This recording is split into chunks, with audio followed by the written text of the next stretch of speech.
Why is it that humans have such a natural aversion towards uncertainty?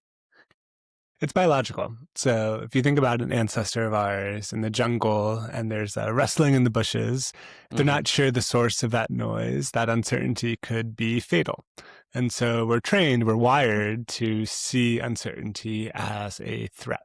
This is borne out in many different studies. There's one that I really like from the University of College London, which had participants in two groups. One group had an 100% chance of receiving a painful electric shock, and the other had a 50% chance of receiving a painful electric shock. And the group with the 50% chance was far more stressed and anxious than the group with the 100% chance. So somehow we would rather a certain bad thing happen than to have to deal with the ambiguity or the uncertainty of not being sure. The problem is that this sort of wiring, this aversion to uncertainty or ambiguity can come at a huge cost, which is to say that we can take the safe path or the quickest way away from uncertainty at the expense of the best path or the optimal path. I think we've all seen this in our own lives. You might have a friend who's in a job or a relationship that they know isn't quite working for them, but they'd rather the devil they know than have to deal with the uncertainty of what life would be outside of it. Hmm. So in that study, it's just the fact that if we know a shock's coming, we can prepare and be like, okay, this is coming. It's inevitable. Let me just take the best that I can and move on. Versus if we got that 50-50, it's like, I really hope it's not. And so you're kind of like playing towards the side of it not being shocked. Yeah, it's, where to spend your energy, Yeah. what to prepare for in a concrete way. Whereas with uncertainty, you aren't exactly sure what is ahead of you, and therefore you can't plan and be able to adapt. So it's evolutionary, it's wired into us, but you argue there's benefits of uncertainty. We need to lean into it a little bit more, correct?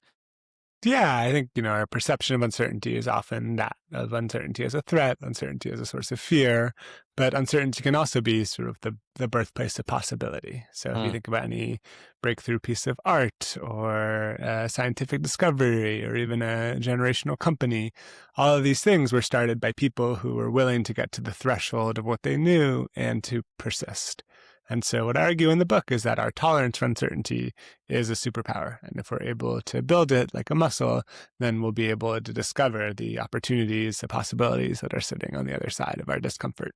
Do you find that some people are just naturally more wired towards a higher tolerance for uncertainty? Yeah, there's, some research, there's sort of conflicting opinions. Some think that we are born tolerant of uncertainty and we unlearn it through experiences that threaten us or that undermine our safety. Others believe that we're born intolerant of uncertainty and we build up the tolerance through positive experiences with uncertainty. But you can think about it similar to a phobia. Like if I'm scared of spiders, the way that I build a tolerance for spiders is through exposure.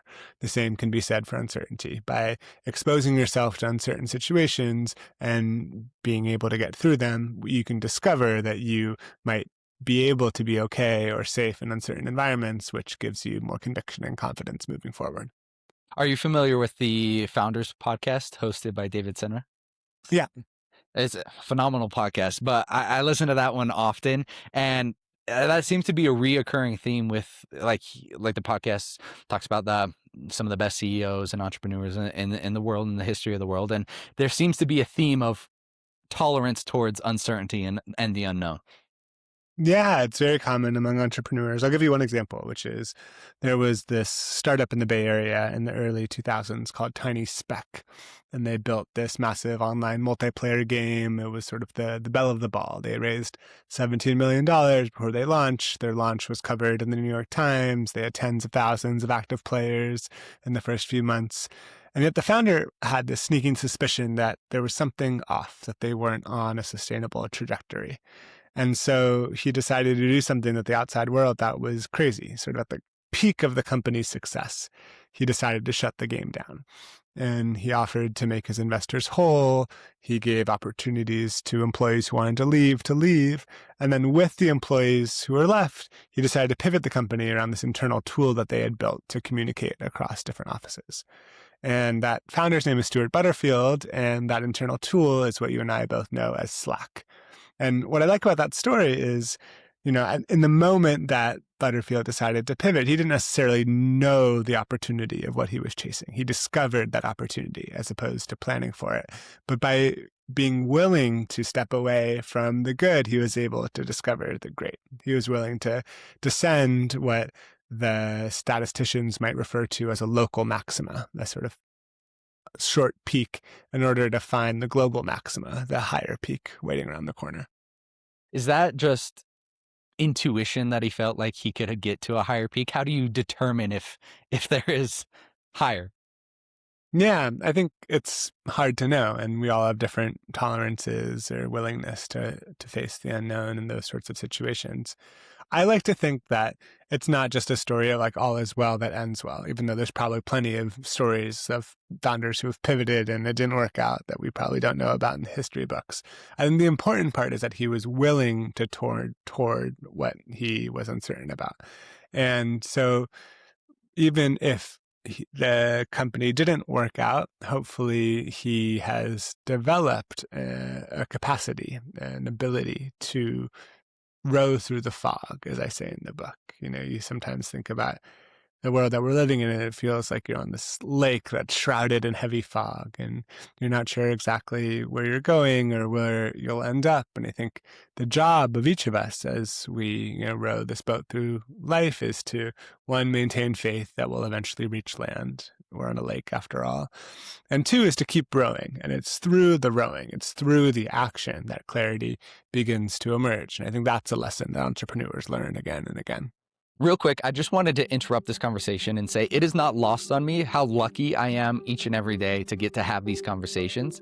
And I hope you guys, as the listeners, know how much I appreciate the time that you take out of your day to listen to these conversations. And I hope you get as much value out of listening to them as I did creating them. If I could just ask one quick favor, it helps so much for shows like mine if you like, subscribe, comment, do all those things. That helps the algorithm know and realize that there's value here and pushes it to more listeners.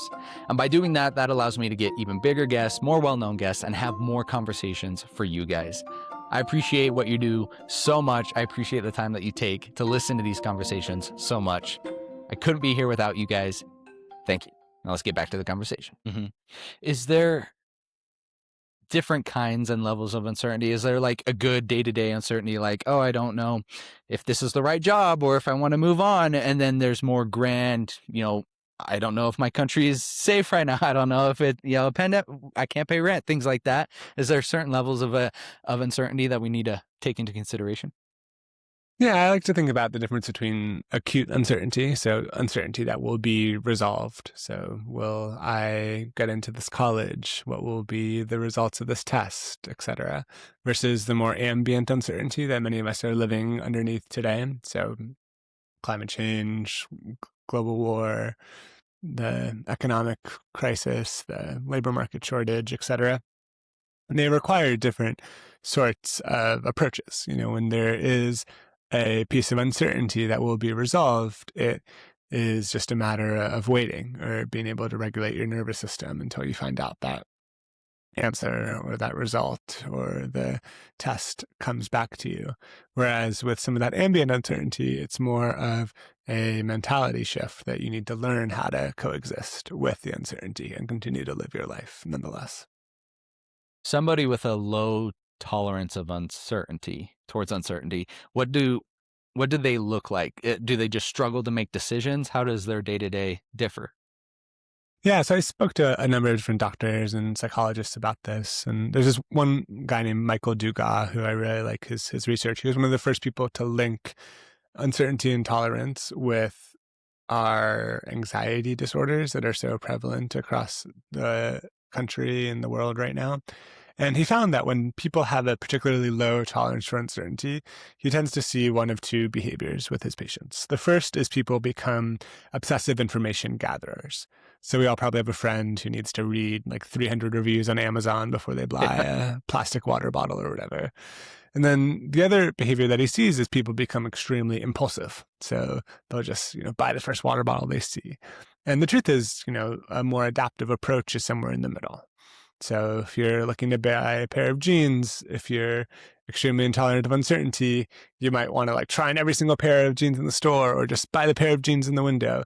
But maybe a more adaptive approach would be to try on a few pairs of jeans and then make your decision from there.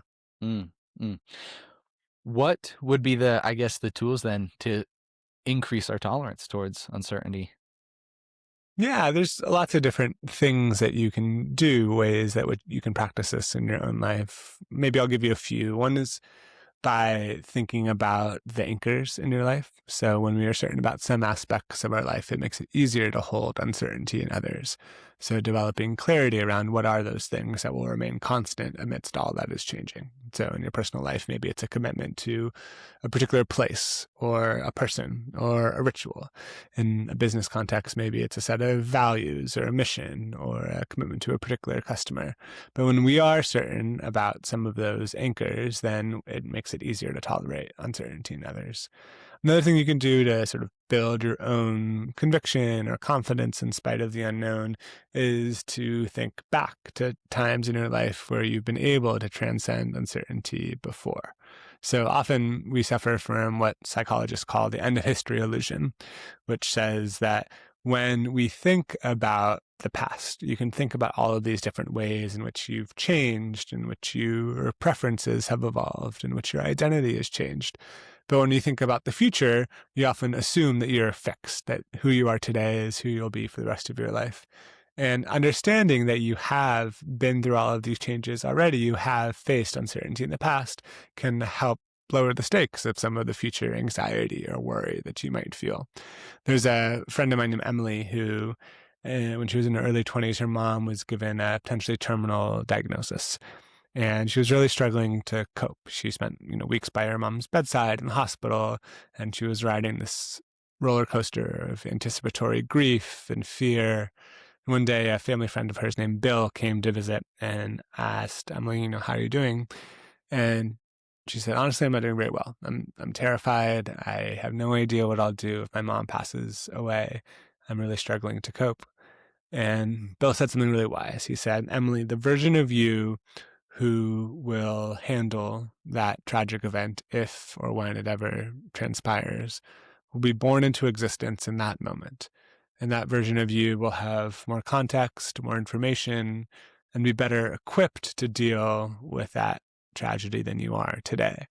You have to trust in your future self's ability to handle your future problems. I love that idea of, trusting in your future self, because so often when we're faced with uncertainty, we pull to the extremes. We catastrophize or think about all the things that could go wrong. And in actuality, we're often thinking about things or directing our energy in ways towards things that are outside of our control.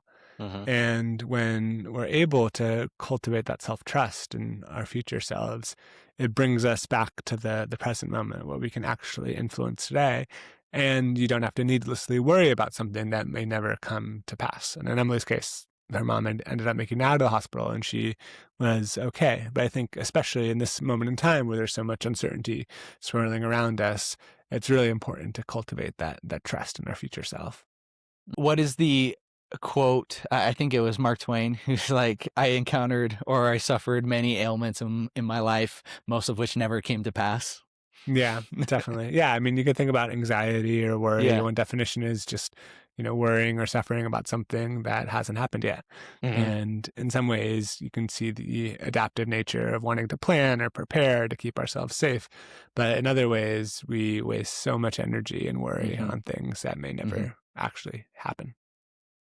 So is it trying to find that balance? Because I don't want some people to listen to this and remove like all onus on like their current self. Be like, oh, that's future me's problem. Future me will figure out the test. Future me will do this. Like there is still some ownership that we have to take, right? And we have to find that balance of what we can do.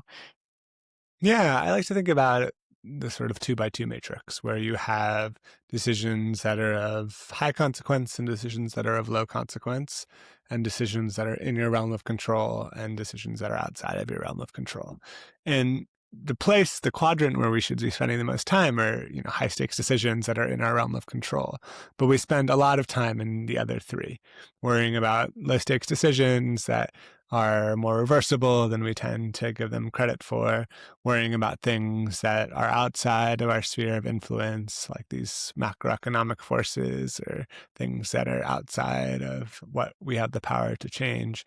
And what we should actually be spending our time in is that sort of realm of things that are both of high consequence that we can control.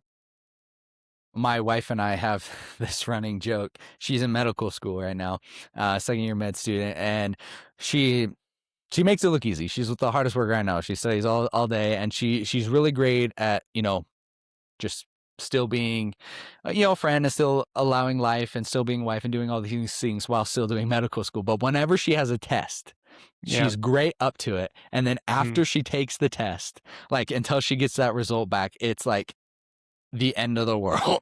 Where I'm like trying to talk her off the ledge. She's like, that was the one I did so bad. And yet she has literally never not done amazing on a test. I'm like, why is this one different? Why is this one different for you? And every single time it's the end of the world and we have to talk her back. And then she gets the test result back and she looks at me. She's like, I may have overreacted. I was like, I know. And there's actually a name for this phenomenon. They call it bracing for the worst. And you can think about the sort of way in which it is adaptive. If we psychologically or emotionally prepare ourselves for the worst possible outcome, then everything is just dessert. It's like dropping your expectations so that you can be pleasantly surprised. The problem is when you do too much of this catastrophizing and it comes at the expense of your ability to make a choice in the first place, or actually take the test, or to live your life between the time where you take the test and you get the results. And so, maybe there's part of it that is gratuitous, but also maybe there's part of it from your wife's perspective that is actually self-protective. Mm-hmm. So what would be maybe some ways that I could help her, or we could address that? Like usually it's a few days before she gets this test. Is there some things that we should be doing, or some steps that we could be doing to help mitigate that stress for her at that time? Yeah, I like to think about a decision tree where if you're in a place where you can still influence the outcome, so say before the test has happened, do what you can to influence the outcome. Study hard, do as well as you can on the test, get a good night's sleep before, etc. Once you've done what you can to prepare for the outcome, you should do what you can to plan for multiple potential scenarios. So it's often called contingency planning. So, in the case of a test, maybe it doesn't actually have too many ramifications for the long term of her life, but she can think about, okay, what happens if I do well? What happens if I don't do well? What happens if I fail? How would I respond? And by doing some of that planning, it allows you to control your agency and take a little bit of that sort of control back from the universe. And then once you've done what you can to control the outcome, what you've done to plan for multiple potential scenarios, then it just comes down to regulating your nervous system, to being able to cope with the waiting. And there are physiological things that you can do, like breath work and meditation, that can keep you grounded. There's been some really interesting research on different ways of distracting yourself to make waiting periods like that easier. So in one cool study, they gave students waiting to receive the results of a test 3 games of Tetris, and one was really hard, one was really easy, and one was sort of at your threshold of challenge. And the hard and easy groups still had a really hard time coping, but those who were at the sort of threshold of their challenge were able to find a flow state, which was a welcome distraction, which helped them deal with some of the distress of not knowing. But at the end of the day, it just comes to acceptance. And, waiting sucks. We've all been through the pandemic. We know what it's like to be in that liminal space or in quarantine. And yet it's an inevitable part of life. So you can take certain steps, but at the end of the day, you can't control all outcomes. And once you've done what you can, it comes back to just being able to accept the reality of your situation. In researching and writing this book, did you find that we are less tolerant today towards uncertainty than we have been in the past? Yeah, so there's 2 things going on. One is the world has gotten more uncertain. So there's this researcher named Nicholas Bloom from Stanford, and he's found that since he started tracking global uncertainty in the early 80s, the 5 highest measurements have all occurred in the last 5 years. So you think about things like the pandemic and these wars overseas and tariff policies and AI, what have you. And so the world is more uncertain. The other trend that is less often talked about is that our tolerance for uncertainty is in decline. So people's attachment to the internet, and more specifically their mobile phones, have created the expectation that answers should be readily available. It sort of robbed us of the practice of sitting with what we don't know, and at the same time brought all of the uncertainties of the world to our pockets. So now you can track what's going on in the Strait of Hormuz in real time, or the real-time locations of your children, et cetera. But access to this information hasn't necessarily made us any wiser. So the world is more uncertain. Our tolerance for that uncertainty is in decline. And that's why so many people feel anxious and unmoored. So we're getting the compounding effect of the world being more uncertain with people's tolerance for uncertainty dropping, and that gap is just growing exponentially rather than one just moving in either direction. Yeah, I mean, you'd think that at this point in history, we have dealt with a lot of uncertainty. Yeah. And, I mean, I think it's hard to compare periods of uncertainty apples to apples. Like if you were living in Florence during the bubonic plague, or if you were a hand loom weaver at the turn of the Industrial Revolution, you might laugh at contemporary feelings of uncertainty. But uncertainty is a felt experience, and it's no secret that everyone is dealing with it in some facet right now. Mm-hmm. What was the impetus for writing this book? Why did you feel like now is the time, and what did you want to get out of it? Yeah, there's a few ways to answer. My first book was called The Good Enough Job, and it was about work and identity and how work has come to be so central to Americans, in particular their identity and their reasons for being. And when I was on tour and talking about the book, I'd often get the same question about sort of AI and how should I think about the future of my career when it feels uncertain. And in many ways, this book is sort of a meta answer to that question, which is like you have to develop more tolerance for the unknown. You have to get better at dealing with uncertainty. There's a personal answer too, which is I worked as a journalist for a long time, wrote for The Atlantic and other places. And when I was about 28 or 29, I got an opportunity to leave journalism to go work at a design firm in San Francisco. And I could not make up my mind for the life of me. Chase, I was like insufferable. I talked to everyone about it, my friends, my family, my yoga teacher, my Uber driver, like, what job should I take? And on one hand, it's like, world's smallest violin, the agony of having to decide between two attractive job offers. On the other, it didn't feel like I was choosing between two jobs as much as it felt like I was choosing between two versions of me. My identity and my job had become so enmeshed. That's sort of why I wrote the first book. And with the benefit of hindsight, I also realized that part of the cause of my suffering was that I was looking for certainty where there was no certainty to be found. I thought that if I just banged my head against the wall at the right angle, then I would know the perfect job for me to take. When in actuality, part of what it means to be human is to make choices, to make commitments in spite of not being sure.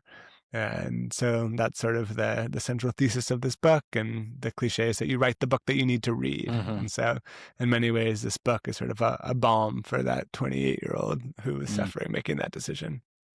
But I mean, it's so true though, like The Good Enough Job, it's my wife, she's known ever since she was a child, like she wants to be a doctor. And now that she's actually in medical school and training, and she knows she wants to be a surgeon, and every day she comes home and she's like, best day of my life. Like, I had so much fun. And that's the first time I've ever encountered somebody who's actually known what they wanted to do and then actualized that, or is in the process of actualizing that and been fulfilled by it in the same degree. And so you always hear, like, you can be anything you want, you do what you love, you never work a day in your life, all this good stuff. And then the reality is it's so hard to find. And if you feel like, if you say like, oh, this is good enough, like I can do this and then do other stuff outside my job, it feels like you're quote unquote maybe settling to some degree. Yeah. That's sort of the pushback that the first book does. It's making the case that some people do what they love for work, others do what they have to so they can do what they love when they're not working, and neither is more noble. And I think particularly in the last 20 or so years, there's been this narrative that's been pushed about the need to follow your passion or the need to do what you love. And if you haven't found what you love, you keep searching. I think that's great if you can get it, and some people have a clear sense of their passion or know what they love, and others, their job is more of a means to an end. And I think the narrative around following your passion creates outsized expectations and creates a lot of room for disappointment if people Mm, feel like they haven't found their one true calling. And certainly a job can be a source of identity, can be a source of community or help you self-actualize or a source of mhm, purpose, but it need not be the only source. And I wrote that first book because I wanted to help others, of my generation and younger in particular, understand that the most important thing that a job gives you is enough money to pay for the life that you want to live. And certainly it can give you more than that. But thinking about the transactional nature of work, the exchange of your time and your energy for a paycheck can be incredibly freeing in a world that tells you that you must do what you love or you must follow your passion, or if you haven't found it yet, you should keep searching. And so, in many ways, it was a corrective. But if you just read the title, The Good Enough Job, you might think it's like a slacker manifesto or it's like mhm, a book in favor of settling. It's not exactly that. What I define as a good enough job is a job that allows you to be the type of person that you want to be. And so for some person, maybe that's a job that pays a certain wage or a job that has a certain title or has a certain type of impact. For someone mhm, else, maybe it's a job that lets them get off at a certain hour so they can pick up their kids from school, or lets them host their podcast or go on that bike ride. That is the main source of passion or identity in their life. mhm. And rather than prescribe one size fits all solutions that everyone should do what they love or everyone should follow their passion, I tried to make a more balanced case about the value of Mm. diversifying who we are and where we source meaning. It's interesting. The added pressure that comes from like I need to find my passion is crazy. Like I remember being in like high school and just being like, so I don't know what I want to do. I don't know. Like I just got to do this, but I feel like, oh, because I don't know, I'm behind. And then you get to college and then you start working and you still feel like you're behind. And it's just like this constant thing in your back of your head where you're like, okay, this is what I'm doing now, but don't get too comfortable because this isn't the passion yet. And so I think the book is extremely important in saying like, this is allows you like your work isn't your identity. It doesn't have to be your passion. It can be the means to doing your passion outside of work. Totally. And, there isn't anything wrong with doing what you love or your work being a Yeah. source of passion or a source of meaning or a source of community. I think so many people during the pandemic in particular learned that if you're over indexing on just one facet of who you are, it's a very risky proposition. Mm-hmm. And whether it's, your friend that really thought that they were a Googler and like put all of their identity eggs in the basket of their employer only to be laid off or furloughed, or your friend who had all of their self-worth tied to their performance at their job. And it's a risky proposition. It's extremely fragile. And so much as a investor benefits from diversifying the stocks in their portfolio, we too benefit from diversifying the sources of meaning and identity in our lives. Mm. And so that was the argument of the first book about the sort of value of sourcing meaning and purpose and identity from different facets of your life. That same argument could be made for facing uncertainty. And one of the best things that you can do in the face of an uncertain world is to not be too far in one direction or overextended or hitching your entire identity to a job title or one facet of who you are, but actually building that sort of well-rounded, resilient person who can adapt and change. I think it Mm-hmm. was James Clear said something like the most important tool in the face of an uncertain world is not any strategic plan, but a mindset that can be adaptable in the face of uncertainty. And in many ways, this book is the book length argument for that quote. Yeah. I love that quote. I love James Clear. He talks about identity a lot, and one of I reference the quote he makes about the biggest the biggest impactor for changing a habit is changing your identity towards that habit. So I talk Yeah. about that often. He talks about smokers who are trying to break the habit of smoking, and those who actually follow through and were the most able to do it didn't speak of themselves as a smoker anymore. They said, I'm not a smoker, versus those who say, I'm trying to quit smoking. And so by just the effect that identity and how we see ourselves plays into our lives, it is pretty astounding. Yeah, totally. I like to think of sort of three concentric circles. And maybe the outermost circle is just like your goals or your desires. And Hmm. then a circle more close is your behaviors, your actual practices. And then the tightest circle is your identity. And so you can set a goal for losing 20 pounds, and that's sort of a loose outside circle goal. Or you can say, I'm going to go to the gym on Tuesdays and Thursdays from 5 to 7:30 and have it be actually built in to your behaviors. But even more durative is this sort of identity-based goal setting or change, which you talked about, which is, I am someone who goes to the gym, and because I am a gym person, therefore I show up every Tuesday and Thursday, and therefore I will lose 20 pounds. It's sort of starting with identity as opposed to just starting with the outcome. Prepping for this podcast, I know you talk about how in America we often ask like, what do you do for work? And that's like our core identity is as what we do.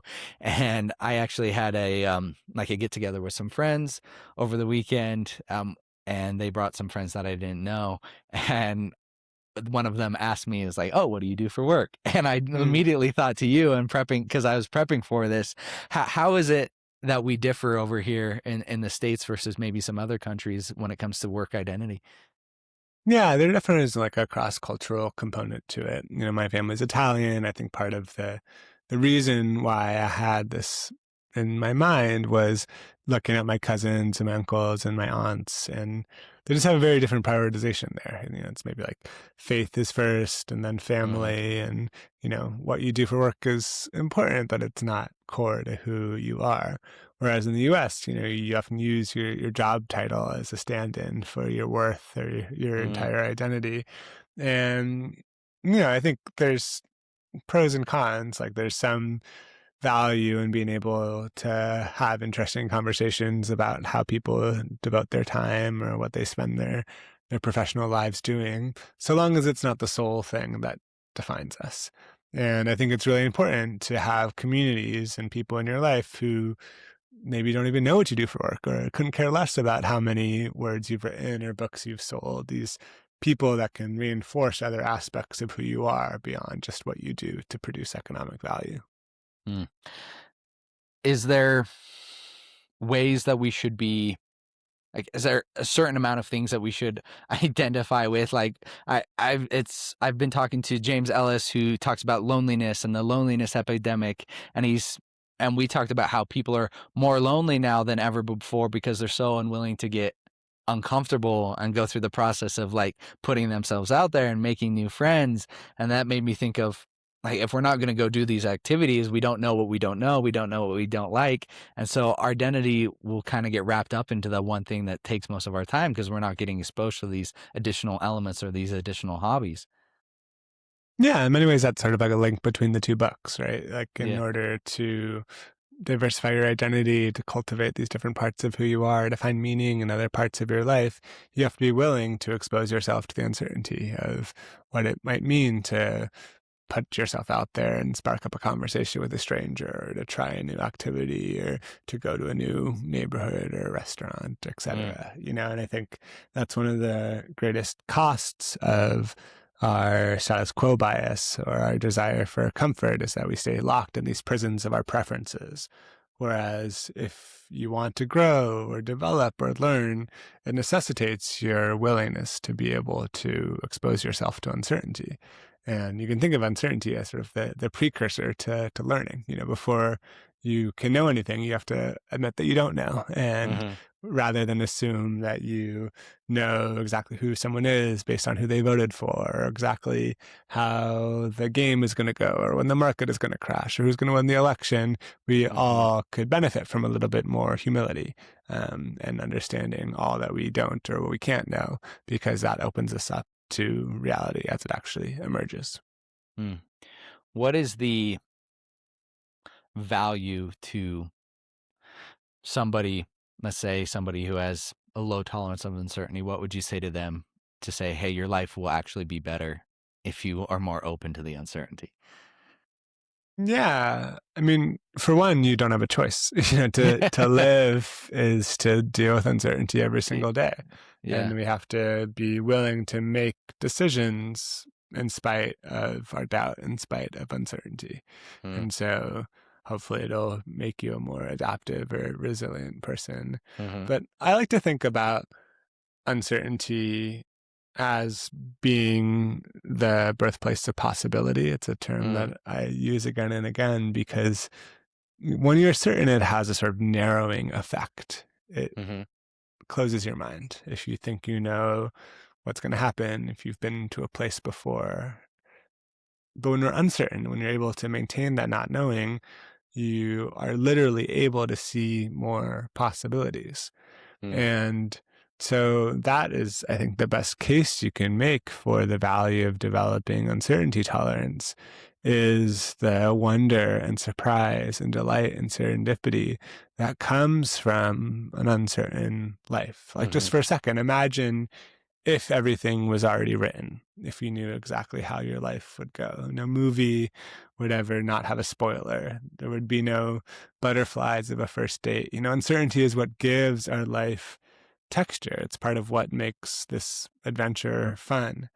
And if you are able to perceive uncertainty not just as a threat, then you can expose yourself to the maybe discomfort, but also whatever is on the other side of that discomfort.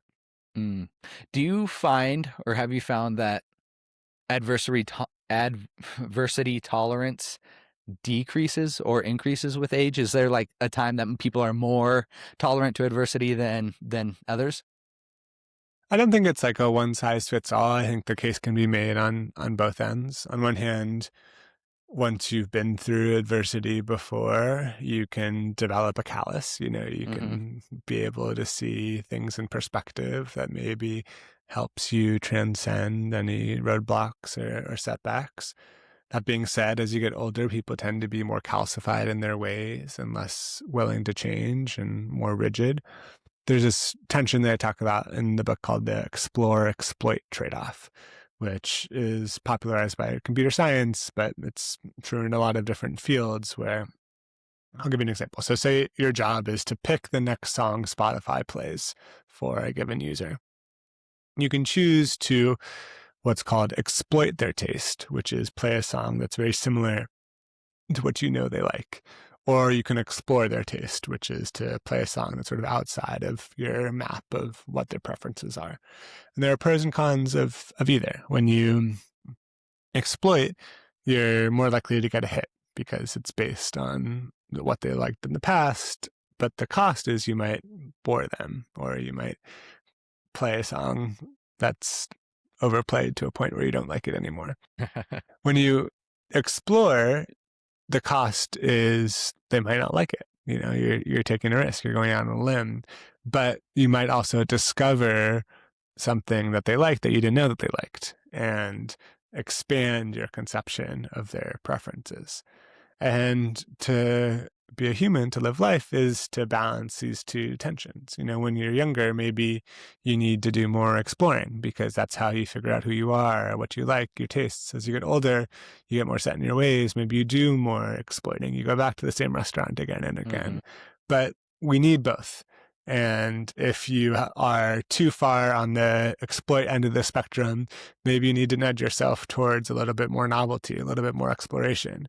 And if you're too far on the explore end of the spectrum, maybe you need a little bit more exploitation, a little bit more compounding of the Mm. things that you do like so that your life can move in a particular direction.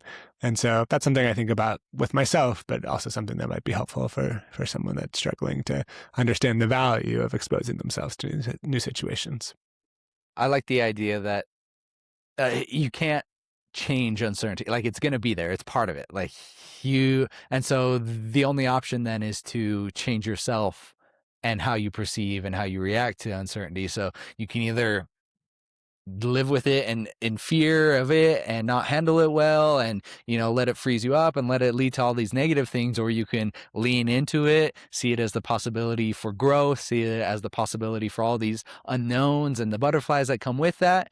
And those are your two options. The uncertainty itself doesn't change, but you change in how you reflect and see it changes. Yeah, I think that's a nice way to put it, and I think that if you're all the way on the uncertainty seeking spectrum, there are dangers there too. I profile this guy named Max who creates an algorithm to make all of his life decisions on his behalf. Mm. And it gets to a point where every month he's rolling the dice and letting the computer tell him where he should move. And he picks up and he moves to Slovenia and then Vietnam and then Dubai. And then he's basically outsourcing all of these decisions. Mm-hmm. And in some ways, you could see him as the epitome of someone who's tolerant of uncertainty because he's willing to expose himself to all of these new situations. On the other hand, it's sort of like that impulsive person that's just buying the pair of jeans in the window. You're not taking responsibility for your choices if you're always letting the computer decide for you. And so that is the sort of balance that we have to strike in this uncertain world. You have to be willing to make choices or make commitments in spite of not knowing exactly how they'll turn out. There's this ethicist that I interviewed for the book named Ira Bredsow, and interesting guy. He's an ethicist in a hospital, and he also works at Emory University, so he works with college students. And whenever he's working with a college student trying to figure out their life, he always asks them the same 3 questions. And the first is, what do you want? Which is pretty straightforward, but an attempt to get sort of out of your head and into a more embodied sense of what it is that you desire. The second is, do you want to want that? Which is a little bit heady, but it taps into what philosophers often call our second order desire. So our desire for our desires, our sort of more reflective self. Do I want a cigarette? Sure. Do I want to want a cigarette? Maybe not. And the third question is the one that I think is the most important, which is, what does that choice say about who you are? And what I like about it is it tries to tie our choices to our values and our identity. And in the moment when you're making a choice, you can't know what the outcome will be. You have to be able to make a choice irrespective of what those outcomes are. But if you're intentional about aligning that choice with your values, then hopefully you can stand by it, even if you don't get the outcome that you desire. And so that's what I often think about, with decision making in particular. Part of what makes it hard is in the moment before you make a decision, all of the possibilities are still open to you. And then the minute you make a decision, you have to foreclose on all of those roads not taken. And so decision making can sometimes feel like a loss because you're intimate with all that you're giving up and you don't necessarily know the benefits of what you've chosen. But part of what it means to be a human being is to be able to commit in spite of not knowing. And, in some ways, this is a lesson that I've learned the hard way of wanting to keep all of my options open, trying to optimize for optionality for so much of my life. At a certain point, you have to transact, and you can only discover the benefits of the path that you've chosen once you start rowing in that direction. Take it back to James Clear. Have you heard him talk about baseball bats, haircuts, and tattoos? I think it's perfect here. He talks about how much time you should be taking to make a decision. If we're if we're trying on a new baseball cap, it doesn't take a lot of time to make that decision. We might be uncertain with how it looks on us. We just try it on, say nope, pick up the next one. Very little time and effort. If we're trying a new haircut, we should take a little bit more time because it's going to be there for a little bit. Yes, the hair will grow back, but it'll be there for a couple months. So let's take a little bit more time on that decision. And then tattoos, of course, permanent. They'll stay on your body for a long time, and they require more thought and more power to think about and decision making. Yeah, I like that. Yeah. It's also sometimes referred to as one-way door versus two-way door decisions. And, the two-way door decisions are like the baseball cap or the haircut. They're more reversible. Even if you decide and you realize you made a mistake, it's often not too hard to walk back through that door and to make another choice. Whereas a tattoo, like buying a house or choosing who to marry, that's a more one-way door decision and requires a more analytical, deliberative thought process. The problem is when we take our sort of one-way door decision frameworks and apply them to two-way door decisions. And that's when you get someone who's spending an hour trying to figure out what to watch on Netflix or deciding between the pizza and the pasta and then putting in their order and then changing their order again. Yes. Would you describe yourself as adverse tolerant? Yeah, I mean, as I mentioned, you write the book that you need to read. I think I'm like a naturally indecisive person. I like to ruminate. I like to play my own devil's advocate. And, I think part of the process of researching this book was me search of helping myself get better at dealing with uncertainty. And I think, in many ways, the lesson that I wish that 28-year-old version of me knew was that the reason the decision between those two jobs was hard is that it wasn't that one job was better than the other and I was just too stupid to figure it out. It was that one job was better for some reasons, the other job was better for other reasons, and neither job is what was better overall. That's what makes a hard decision hard. And so the wisdom of the last 3 or 4 years that I've been working on this book is essentially that you have to be willing to choose, not in the absence of uncertainty, but in spite of uncertainty. Mm-hmm. And by making those choices, it helps you develop that tolerance for uncertainty, and you don't get anywhere in short of your state of indecision. It's sort of like a low-grade form of suffering that can be comfortable because you don't have to have the opportunity cost of your choices. But at the end of the day, to be a human is to have to make those choices in spite of our doubt. And hopefully this book encourages people to be able to navigate the uncertainty and to make those choices in spite of not knowing exactly how they'll work out. Yeah. It's another thing.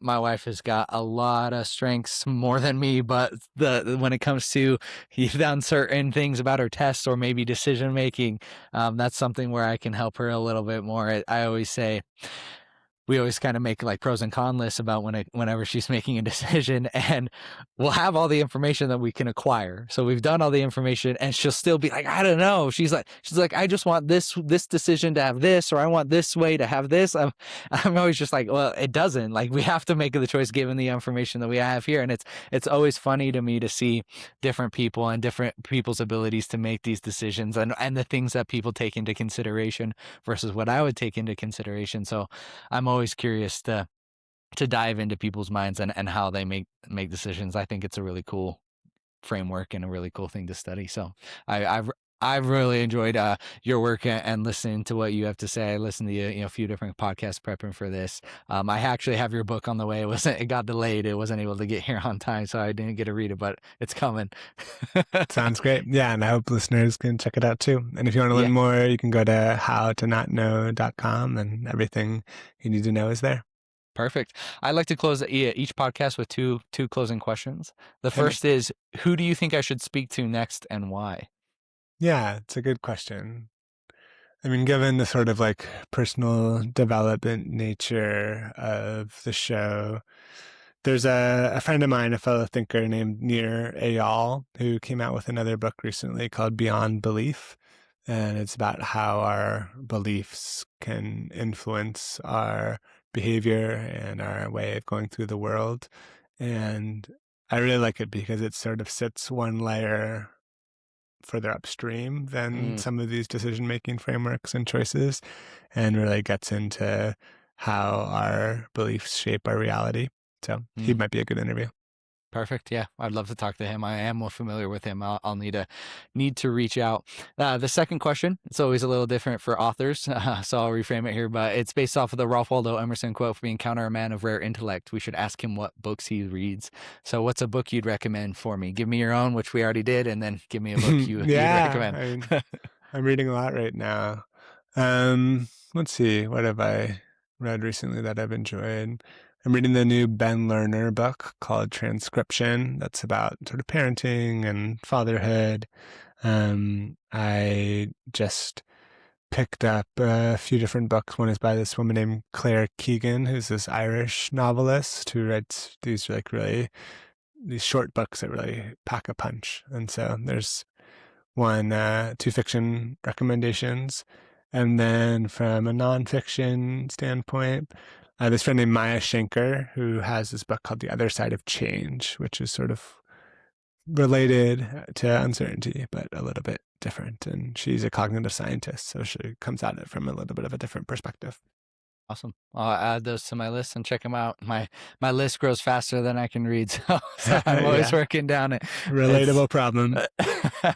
Awesome. Well, thank you again so much for your time. Where can people follow you? Where should we send them to get more exposure to your work?